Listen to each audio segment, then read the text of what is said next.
Sugar ہے, تھکاوٹ کے اثرات ہیں ان کے اوپر, اور اوور ویٹ ہیں, کئی قسم کی پرابلمز. میں اپنی باڈی سے آپ کو یہ مثال دوں گا اور آپ سب اس کو جانتے ہیں.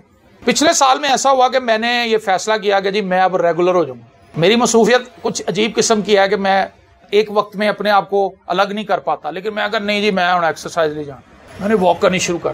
آپ بلیو کریں کہ اس کا اتنا زبردست امپیکٹ میری پرسنالٹی پہ آیا کہ میں اپنے آپ کو بہت ایزی فیل کرنے لگا. لیکن پھر آہستہ آہستہ پھر مصروفیت کے کچھ ایسے میرے پہ اٹیک ہوئے کہ میں پھر ایکسرسائز چھوڑ گیا. اب پھر مجھے پرابلمز ہو رہی, اب مجھے پھر ایکسرسائز کی طرف جانا ہے. اگر میں نہیں جاؤں گا تو میں مزید اپنے آپ کو مشکلات کے اندر ڈال لوں. تو اسی طرح سے وہ لوگ جو دعا نہیں کرتے, جو خدا کی شکر گزاری نہیں کرتے, جو حمد نہیں کرتے, وہ کئی قسم کے روحانی مسائل کے اندر گھرے رہتے. نیند نہیں آ رہی, ڈر لگ رہا ہے, خام خواہ کا ایک خوف لگا ہوا انہیں کچھ ہونے والا ہے. میرا دل بڑا گھبرا رہا ہے پاجی صاحب, اے کچھ ہونے والا ہے. کی ہونے والا باجی پتہ نہیں یار, کچھ ہونے والا ہے. خام خواہ کا خوف بغیر کسی وجہ کے. کیوں؟ کیونکہ وہ لوگ خدا کی حضوری میں ڈیلی نہیں جا رہے. جب ہم روز خدا کی حضوری میں جاتے ہیں ہم خدا سے دلیری پاتے, ہم خدا سے قوت پاتے. خدا ہمیں ہمت اور حوصلہ دیتا ہے. ہمارے مسائل چاہے اپنی جگہ پر ہی رہیں, لیکن ہمیں یہ پتا ہوتا ہے کہ خدا ہمارے تمام معاملات کو ہینڈل کیے ہوئے ہے. خدا ہمیں ڈوبنے نہیں دے گا, خدا ہمیں تباہ نہیں ہونے دے گا, خدا ہمیں بچا لے گا. تو زبور نویس کہتا ہے کہ میں راست بازوں کی مجلس میں اور جماعت میں اپنے سارے دل سے خدا ان کا شکر کروں گا. یہ اچھی بات ہے کہ آپ اپنے گھر میں دعا کریں, آپ اکیلے دعا کریں, لیکن یہ بھی بہت اہم بات ہے کہ آپ خداوند کے گھر میں آئیں. یہ خداوند کی رسپیکٹ کرنے والی بات. کیا یہ اچھی بات ہے کہ ہم صرف یہ کہیں کہ خدا دے مینوں گھر ہی مل لیندا؟ یہ خدا کی رسپیکٹ نہیں ہے. آپ خدا کے گھر نہ آئیں, آپ خدا کو کہیں تو ڈیلی وزٹ کر مینوں, یہ انسلٹ ہے خدا کی. اور بہت سے لوگ سال ہر سال سے خدا کی انسلٹ کر, وہ پادریوں کو اپنے گھر میں بلاتے ہیں. انہوں نے ایک طریقہ کار بنا لیا ہے, وہ ایک ہفتے کسی پادری کو بلاتے ہیں, اگلے ہفتے کسی کو بلاتے ہیں. وہ کہتے ہیں بھی ساڈے گھر چ بس عبادت ہوندی رہے, اسی نہ کریے, لوگ آگے کر دینا ہے نا. لیکن اس سے کیا انہیں کچھ فائدہ ہوتا ہے؟ بالکل نہیں ہوتا. کیونکہ ان لوگوں کے اندر یہ جذبہ نہیں کہ وہ خود چل کر خدا کے گھر میں جائیں. خدا کے گھر میں آ جانا, اس کے گھر میں بیٹھ جانا ہی اپنے آپ میں ایک بہت بڑی بلیسنگ. بنی کورہ کا مزمور ہے, اس میں وہ کہتا ہے کہ شرارت کے خیموں میں بسنے سے بہتر ہے کہ میں خدا کے گھر کا دربار نہیں بن جاؤں, چوکی داری بن جاؤں, باہر آگے بہ جاؤں. تو خدا کی بارگاہوں میں حاضر ہونے والے لوگ بڑے متبرک لوگ ہیں, بڑے مبارک لوگ ہیں. ان پر خدا کا ہاتھ ہے, ان پر خدا کا فضل ہے. تو جب خدا ہمیں یہ اپرچونٹی دے رہا ہے کہ بھئی آپ آئیں اور میری حضوری میں آ کر میری تمجید اور ستائش کریں, تو ہم اس موقع کو اگر اویل نہیں کرتے تو ہم بڑی بیوقوفی کا مظاہرہ کرتے ہیں. ہمیں چاہیے کہ ہم اس موقع کا فائدہ اٹھائیں اور راست بازوں کی مجلس میں اور جماعت میں اپنے سارے دل سے خداوند کا شکر کریں. یہ چیز ہمیں ہر روز چیلنج کرتی. جب آپ یہاں پر ہر روز آتے ہیں, آپ نے دیکھا ہوگا کئی ایسی باتیں جن کو شاید آپ نے کبھی نہیں سوچا, میں نے کبھی نہیں سوچا. ان چیزوں کو خدا انہیں ہم پر ہائی لائٹ کر, خدا ہمارے اندر کے تمام گند کو, کچرے کو باہر نکال رہا. یہی خدا کی حضوری کا ایکسپیرینس ہے. میں ہمیشہ مثال دیتا ہوں کہ جب آپ کپڑے نتھار رہے ہیں اور بالٹی کے اندر گندا پانی, اس کے دو راستے ہیں, یا تو آپ اس کو الٹا کے گرا دیں سارا, یا آپ اوپر سے نلکا کھول دیں. 5 منٹ کے بعد, 4-5 منٹ کے بعد بالٹی کلیئر ہو جائے گی. کیوں؟ کیونکہ صرف والا سارا پانی باہر نکل جائے گا اور جو فریش واٹر ہے وہ اندر آ جائے گا. خدا کی حضوری میں آنا بالکل ایسے ہی ہے. جب ہم خداوند کے حضور میں جھکتے ہیں تو خداوند اپنی ذات کی خوبصورتی ہمارے اندر ڈالنا شروع کر دے. وہ اپنی محبت, اپنا رحم, اپنا ترس, وہ تمام ایٹریبیوٹس جو خدا کی ذات کے اندر ہیں, خدا ہمارے اندر ڈالنا شروع کرتا ہے اور ہماری ذات کی گندگی باہر نکلنا شروع ہو جاتی ہے اور ہم بالکل ویسے ہی بننا شروع ہو جاتے ہیں جیسا مسیح خود ہے. آمین. خدا کی حضوری میں آنا ایمانداروں کے لیے بہت ہی زیادہ ضروری چیز ہے. اسی لیے زبور نویس کہتا ہے کہ میں مجلس میں جا کر, اور اگر آپ داؤد کا مزمور پڑھیں, زبور 108, تو اس میں ہم گاتے ہیں, تڑکے میں تینوں ٹونڈا یا رب میرے خدایا, بربت بین جاگے میں جاگاں گا سویرے. داؤد جو ہے وہ خالی ہیکل میں جا کے ہی پرستش نہیں کرتا تھا, وہ اپنی تنہائی میں بھی خدا کی پرستش کرتا. وہ بھیڑ بکریاں چراتا تھا, ساتھ اپنا ساز لے جاتا تھا, اور وہ وہاں پر بربت کے اوپر گیت گاتا تھا, زبور گاتا تھا, خدا کی پرستش کرتا تھا. میں کبھی کبھی سوچتا ہوں اس کی بھیڑیں بھی بلیس تھی جی, وہ سنتی تھی. انہوں نے داؤد کی ورشپ سنی. داؤد وہ آدمی جو فرشتوں کو کہتا ہے کہ سریلی آواز میں گاؤ. یہ میرے لیے انتہائی عجیب چیز تھی کہ داؤد خود سریلا ہے تو وہ فرشتوں کو کہہ رہا ہے نا, سریلی آواز میں گاؤ خدا کے حضور.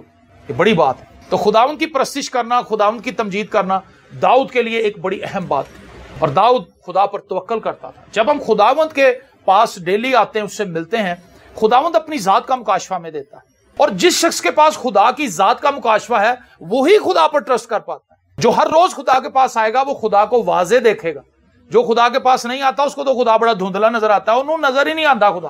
وہ دعا کرتا ہے، انہوں باسیاں لگ پیندی، خدا جسم آکڑ جاندہ ہے، وہ کہندا میں لیٹ ہی جاواں، کمبل لے لواں ہوتے، تھوڑا نگاہ ہو جاؤں پھر میں دعا کراں گا، وہ نگاہ ہوندا سو جاندا، دعا اس نے کیا کرنی۔ لیکن جس بندے کا دل خدا کے ساتھ لگا ہے وہ خدا کو بڑا واضح دیکھتا ہے۔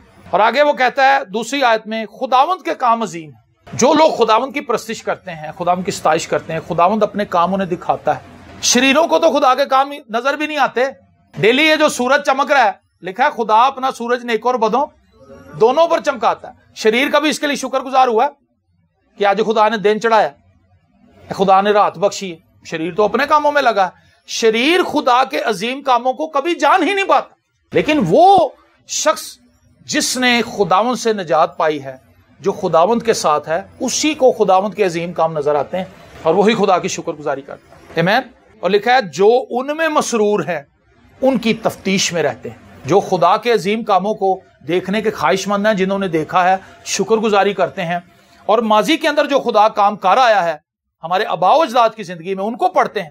موسیٰ کے احوال پڑھتے ہیں، داؤد کے احوال پڑھتے ہیں، دانیل کے احوال پڑھتے ہیں، یسایہ، یرمیہ، حزقیل، ان لوگوں کی باتیں پڑھتے ہیں، ان کی زندگی میں کیا واقعات ہوئے، ان کے دور میں خدا کس طرح سے لوگوں سے پیش آیا، دنیا کیسے بنائی گئی، خدا نے کس طرح دنیا کو تخلیق کیا۔ ان ساری چیزوں پر جب وہ دھیان لگاتے ہیں، غور کرتے ہیں، تو وہ یہ جانتے ہیں کہ جو کچھ ہم نے جانا ہے یہ بھی بڑا تھوڑا ہے، ہم خدا کے بارے میں اور جانیں۔ آمین۔ اور ان کا دل تفتیش میں لگا رہتا ہے، وہ خدا کے کلام کو صرف اس طرح نہیں پڑھتے جتوں بھی کھولیا کام تے جان تو پہلے، وہ تو 2 آیتاں پڑھیاں بند کیتیاں، نہ اس پہ غور کیا، نہ اس کو سمجھا، نہ اس کے اوپر دھیان لگایا کہ اس کا مطلب کیا ہے، اس کا مقصد کیا ہے، خدا مجھ سے کیا رہا ہے۔ لیکن ان کے دل میں بات ہوتی ہے کہ میں ڈیلی بائبل پڑھنی ہے، میں ڈیلی کلام پڑھنا۔ کیا اس طرح کی بائبل سٹڈی ہمیں فائدہ پہنچا سکتی ہے؟ بالکل۔ یہ صرف اپنے دل کو بہلانے کے لیے ایک اچھا خیال ہے کہ بھی میں خدا کے زور میں چھکتا ہوں، میں دعا کرتا ہوں۔ 5 منٹ کی دعا سے کچھ بھی نہیں ہوتا، 2-3 منٹ کی دعا سے کچھ بھی نہیں ہوتا۔ جنہیں کا گیس آنڈی ہے 5 منٹ سے چاہ بھی نہیں بند۔ خدا کی زوری میں آپ کیسے پہنچے؟ جتنی کم گیس لوگوں کے گھروں میں آتی ہے اتنی دیر میں تو ٹبر لی چاہ نہیں باندھی، لوگ سلنڈر لے کر آتے ہیں، اس سے پھر گیس بڑھتی، پھر جلدی کام ہو جاتی۔ تو ہم نے 5 منٹ کی دعا کو بڑا تیر سمجھا ہوا ہے کہ بڑا تیر چلانے ایسی صبح، کچھ بھی نہیں ہوتا 5 منٹ۔ اس لیے ضروری ہے کہ ہم خدا کے عظیم کاموں کو جانیں، اور خدا کے عظیم کاموں کو ہم کب جان پائیں گے؟ جب ہم خدا کی حضوری میں آئیں گے۔ آپ کو پتا ہے کہ الیشا نبی کے پاس، ہاں جی الیشا 2-3 کے علاقے میں تھا، تو وہاں پر اس نے کیمپ لگایا ہوا تھا اور دشمن کی فوجوں نے اس کو گھیر لی۔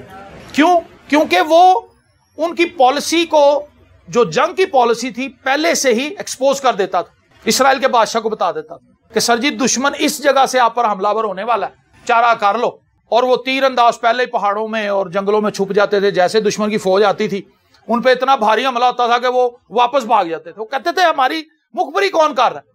تو پتہ یہ چلا کہ الیشا نبی وہاں پر ہے اور خدا اس کو ساری باتیں بتا رہا ہے۔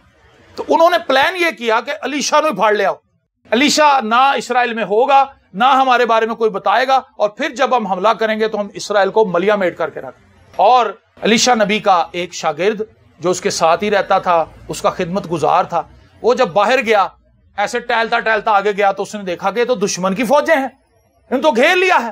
اس کو سمجھ آ گئی کہ میرا باس جو ہے وہ اس وقت دشمن کی نظر میں ہے، اور وہ یقیناً الیشا کو ہی اٹھانے آئے، یا اس کو ماریں گے یا اس کو اپنے ساتھ قیدی بنا کے لے جائیں گے۔ وہ بھاگا واپس آیا کیمپ۔ اس نے کہا میرے مالک ایک بڑی بیڈ نیوز ہے میرے پاس، ہمیں دشمن نے گھیر لیا اور دشمن کی تعداد بہت زیادہ ہے۔ اس نے کہا خداوند اس کی آنکھیں کھول تاکہ یہ ان کو دیکھ سکے جو ہمارے ساتھ ہیں۔ آمین۔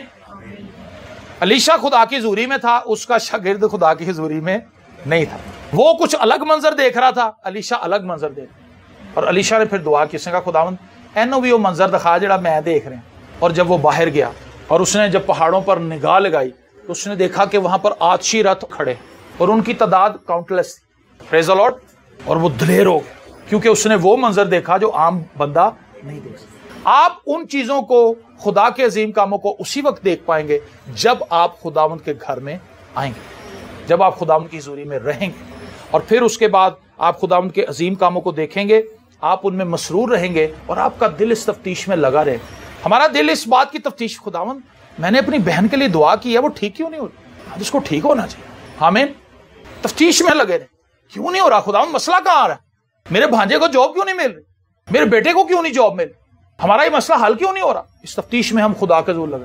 جب ہمارے گھر میں الیکٹریسٹی چلی جاتی ہے تو ہم پہنچ جاتے ہیں، تو درگاہ سے پہنچنے ہیں، کتھوں الیکٹریسٹی بریک ہو رہی ہے، کیڑی تار ٹوٹی ہے، کتھے اگ لگی ہے جدی وجہ تو بتی نہیں آ رہی، بھاگے پھرتے ہیں، کبھی ٹیسٹر ادھر لگاتے ہیں، کبھی ادھر لگاتے ہیں۔ ہم روحانی طور پہ کبھی ٹیسٹر نہیں لگاتے، ہم خود دعائیں کر کے بھول جاتے ہیں۔ آج ہم دعا کرتے ہیں اور بھول جاتے ہیں۔ ایک حوالہ میں لاسٹ میں پڑھوں گا، زبور 5 اس کی 3 آیت، اور یہ داؤد کا مزمور۔ اے خداوند تو صبح کو میری آواز سنے گا، میں سویرے ہی تجھ سے دعا کر کے انتظار کروں گا۔ آمین۔ داؤد اپنی دعا کر کے بھول نہیں جاتا کہ میں صبح کی دعا کی تھی۔ ایسا نہیں ہے کہ کبھی وہ کوئی دعا کر رہا ہے، کبھی وہ رزلٹ لیتا دعا کا۔ یہ ایک ایماندار کی ڈیوٹی ہے کہ وہ دعا میں خدا کے ضرور ہے۔ ہم اس طرح سے دعا نہیں کر رہے۔ جب تک آپ کی ہانڈی چولہے کے اوپر پڑی نہیں رہے گی، وہ کیسے پکے گی؟ ایسے تو نہیں ہے کہ آپ نے ہانڈی چڑھائی، ساری سبزیاں ڈالی، چولہا بال کے بند کر، وہ جب آپ بھول گئے، پھر بھوک لگی، ہاں میں ہانڈی چڑھائی ہوئی ہے، اور جب آپ دیکھیں چولہا بھی بند، سب کچھ بند ہے، ہانڈی تو اتھے ہی پئی ہونی۔ ہماری بہت سی دعائیں ہمیں خود بھول جاتی ہیں، ہمیں یاد ہی نہیں رہتی کہ ہم نے کیا دعائیں کی۔ اسی لیے میں ہمیشہ کہتا ہوں کہ جو تھوڑا بہت پڑھ لکھ سکتے ہیں اپنی یادداشتیں بنائیں۔ میں نے وائس سے کہا کہ جی آپ اپنی ڈائری بناؤ، وائس کو میں نے ایک ڈائری لا کے دی چھوٹی، یہ ان میں اپنی دعائیں لکھتا ہے۔ اس کو ٹاپک ایک آدھا میں بتاتا ہوں، اس کی ماں بتاتی ہے، پھر یہ صبح وہاں پر دوپہر کو کوئی ایک پوائنٹ لکھ لیتا، پھر جب رات کو ہم پریئر میٹنگ کرتے ہیں اپنی خاندانی، تو اس کے اندر ہی اپنی ڈائری کھولتا ہے، کوئی 1-2 پوائنٹ نیا نکالتا ہے۔ مطلب اس کو پتا چل رہا ہے کہ ان چیزوں کے لیے دعا کرنی ہے، اور پھر جب کوئی چیز میں یہ بہتری دیکھتا ہے تو یہ اس کو پتا چل جاتا ہے، یہ کہتا ہے کہ پاپا اس کے لیے تم دعا کر رہے تھے، یہ تو خدا کام کر رہا ہے۔ لیکن اگر ہمیں پتہ ہی نہیں کہ ہم دعا کیا کر رہے ہیں، بس وہ ٹھیک ہے لگے رہیے۔ خدا یہ چاہتا ہے ہم دعا کریں اور ہم انتظار کریں۔ حبقوق کہتا ہے کہ میں اپنی دیدگاہ پر کھڑا رہوں اور میں انتظار کروں گا کہ خداوند مجھے کیا جواب دیتا ہے۔ آمین۔ سیم یہی بات داؤد بھی کر رہا ہے۔ اور زبور جو ہم نے پڑھا 111، اس میں وہ کہتا ہے کہ میں جماعت میں آؤں گا، میں ایمانداروں کی جماعت میں آؤں گا، میں پرستش کروں گا، میں شکر گزاری کروں گا، اور خداوند کے عظیم کاموں کو دیکھوں گا۔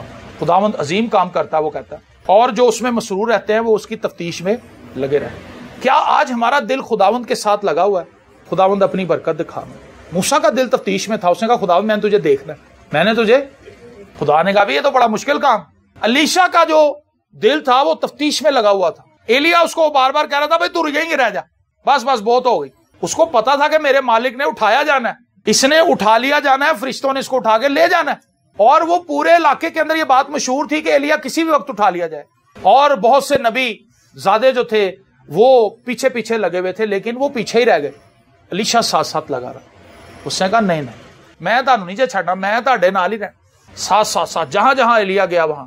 اور ایک وقت میں ایلیا کو بھی سمجھ آ گئی کہ یہ میری جان چھوڑنے والا ہے۔ اس نے کہا اچھا میں کیا دعا کروں تیرے لیے؟ اس نے کہا میرے لیے دعا کر کے جتنا مسا تجھ پر ہے اس کا 2 گنا مجھ پر ہے۔ کچھ لوگ اس کو کہتے ہیں پاگرو کا ڈبل پورشن۔ پاگرو کا ڈبل پورشن کوئی نہیں ہوتا، پاگرو کا کوئی پورشن نہیں مکتا، پاگرو کے ایک پورشن کی کوئی لمٹ نہیں ہے۔ کچھ لوگ یہ دعا کرتے خداوند اس کو پاگرو کا ڈبل پورشن دے، پاگرو کا پورشن ایک ہی ہے، لیکن وہ بات کر رہا ہے کہ جو مسا تجھ پر ہے اس کا 2 گنا میں چاہتا ہوں۔ سمجھ آئی آپ کو بات؟ اس نے کہا کہ استاد جی جو برکت آپ کے پاس ہے اس کی ڈبل برکت میرے پاس۔ اس نے کہا یہ تو بڑا مشکل کام ہے، کیونکہ یہ میں تو نہیں کر سکتا، یہ میرے اختیار میں ہے ہی نہیں، لیکن ایک چیز ضرور ہے، اگر تم مجھے اوپر جاتے ہوئے دیکھ لے تو پھر سمجھ لے کہ خدا نے میری دعا سن لی اور تیری بھی دعا سن لی۔ آمین۔ جو اس میں مسرور ہے وہ تفتیش میں لگے رہتے ہیں، وہ نہیں چھوڑتے پیچھے پیچھے چلتے ہیں، پیچھے پیچھے جاتے ہیں۔ یعقوب لڑتا رہا پو پھٹنے تک، صبح تک لڑتا رہا۔ اس نے کہا تو مجھے برکت دے کے جا۔ تو جنہاں دا دل 50-50 ہے وہ کہندے نے بس ٹھیک ہے پاس، کدی ٹائم لگے گا تو میں بھی آ جاؤں گا، تو جے تانوں لگے تو تسی بھی آ جانا۔ نہ پادری آندا تو نہ ہو جاتا۔ اور پھر جب وہ رتھ آیا، امیجن کریں یہ کتنا عجیب منظر ہے کہ 2 لوگ کھلے میدان میں جا رہے ہیں اور پیچھے سے ایک رتھ آتا ہے، اور یہ رتھ عام رتھ نہیں ہے، یہ فرشتے لے کر آئے۔ یہ جو چیریٹ ہے، یہ جو رتھ ہے، یہ آسمانی رتھ ہے، اور اس کو فرشتے ڈرائیو کر رہے ہیں۔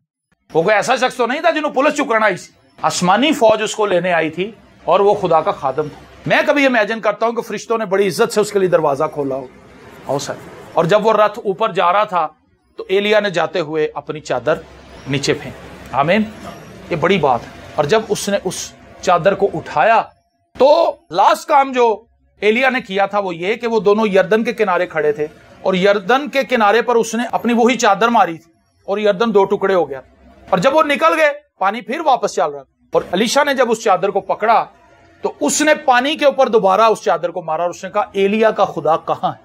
بڑی کمال کی بات، مطلب وہ ٹیسٹ کرنا چاہتا تھا کہ جو چیز میں مانگ رہا تھا کیا واقعی خدا نے مجھے وہ دے دی ہے، ایلیا کا خدا کہاں ہے؟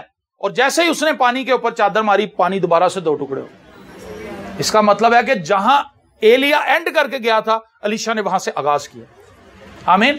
سو میں آپ سے کہنا چاہتا ہوں تفتیش میں لگ جائیں، اے خداوند ان برکات کو جن کا بائبل میں ہم ذکر پڑھتے ہیں میرے گھرانے کے اندر آنی چاہیے۔ اپنی آنکھوں کو بند کیجیے اور آئیے ہم سب دعا مانگنا شروع کریں۔ زبور میں اس کہتا ہے کہ میں جماعت میں آؤں گا، میں خداوند کی حمد کروں گا، میں خداوند کو مبارک کہوں گا۔ آئیے ہم بھی اپنے آسمانی باپ کی تمجید میں اپنے منہ کو کھولیں، اس کی بارگاہوں میں جب ہم حاضر ہوئے ہیں تو ہم اس موقع کو اویل کریں، اپنے دل کو خداوند کے سامنے لے کر۔ اگر کہیں کوئی سختی ہے، کوئی بٹرنس ہے، کسی کو ہم نے معاف نہیں کیا، ہمارا دل بوجھل ہے، نڈھال ہے، تو آج اس کو خداوند کی حضوری میں، اے خداوند میرے اس پریشان دل کو آسودہ کر، خداوند میرے دکھوں سے مجھے رہائی دے، میں تیرے پاس آیا۔ تو عظیم کام کرنے والا خدا ہے، تجھ سے کوئی بھی کام ایسا نہیں جو بن نہیں پڑتا، تو سب کچھ کرنے کی قدرت رکھتا ہے۔ تو مجھے شفا بھی دے سکتا ہے، تو مجھے پیسے بھی دے سکتا ہے، تو خدا مجھے حمد اور ستائش کے نغموں سے بھی بھر سکتا ہے، مجھے نجات بھی تو نے ہی دی ہے۔ اے خداوند میں تیرا شکر کرتا ہوں، میں تیرا شکر کرتا ہوں۔ اے خداوند اس خوبصورت جماعت کے لیے میں تیرا خادم ہوتے ہوئے تیری شکر گزاری کرتا ہوں۔ یہ بہن بھائی دور و نزدیک سے آتے ہیں، جمع ہوتے ہیں، اور ہم سب مل کر تیری تمجید کرتے ہیں۔ ہم ان تمام بہنوں بھائیوں کے لیے آج دعا اٹھاتے ہیں، دعا کرتے ہیں، جو اپنی درخواستیں ہمیں دیتے ہیں۔ ان بہنوں بھائیوں کے لیے درخواست کرتے ہیں خداوند جو دنیا کے مختلف شہروں کے اندر، مختلف ملکوں کے اندر بیٹھ کر خداوند اس کلیسیا کے ساتھ جڑے ہوئے ہیں، یہاں سے سنائے گئے پیغامات کو سنتے ہیں۔ خداوند ہم ان کی تمام پرابلمز کو تیرے سامنے لاتے ہیں اور دل سے ان کے لیے دعائے خیر مانگتے ہیں۔ تو ان کی پریشانیوں کو دور کر، اپنے بیٹے اور بیٹیوں کو سرفرازیاں عنایت کر، انہیں ترقیاں دے خداوند، انہیں برکت دے، ان کی زندگی کے اندر تیری شفا آئے، ان کی زندگی کے اندر خداوند ترقی آئے، اور وہ بڑھتے جائیں، وہ زوراور ہوتے جائیں، اور خداوند تیرے لوگ تیرے یسوع نام کی گواہی دیتے ہیں۔ خداوند ہم اپنی زندگیوں کو آج ایک مرتبہ پھر تیرے حضور جھکاتے ہیں، درخواست کرتے ہیں ہماری کمی کمزوریوں کو دور کر، ہماری کمی کمزوریوں کو دور کر، یسوع کے نام میں آمین۔